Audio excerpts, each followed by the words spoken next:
So today, guys, we're going to talk about the London Blitz, and this started on September 7th, 1940.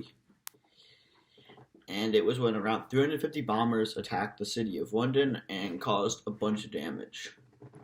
And it was how the Blitz started. Alright, so Hitler bombed London because, number one, he wanted to take out the RA fighters, which is the British Air Force.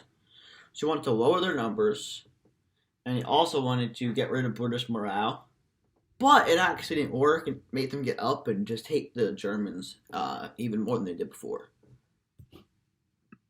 London Blitz, you might think that only planes were used to bomb cities, but also rockets were used. The one they used called a V-2 rocket, and this was first used in Paris and then used in the southeast cities of London. And I mean, it was just destructive. That was just another thing that people of London had to worry about. And the London Blitz was not the best because you're getting bombed, right? And clothes and food were rationed.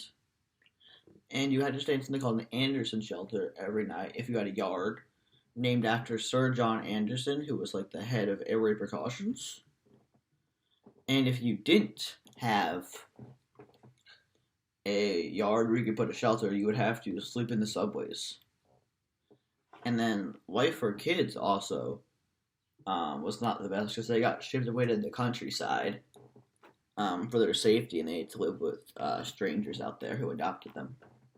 An interesting fact about the London Blitz was they bomb landed in St. Paul's Cathedral, which was like a very famous church, and a man named Robert Davis actually led a team to disarm the bomb, and that's like a very famous church, and if that would have went off, the whole bomb would have exploded. A huge part of the London Blitz was the AFs, and they were the firefighters who actually worked on the London Blitz, and these people were super important because when these fires would hit, flames would just burst up, and it was nuts. So they were tasked with that, and that was a super dangerous job because like people weren't expecting the fires to catch on fire when the bombs got hit. So a lot of stuff in the house was super flammable, and it would just destroy whole streets. Hitler eventually called off the bombings in Britain because they needed to have more bomber support in Russia.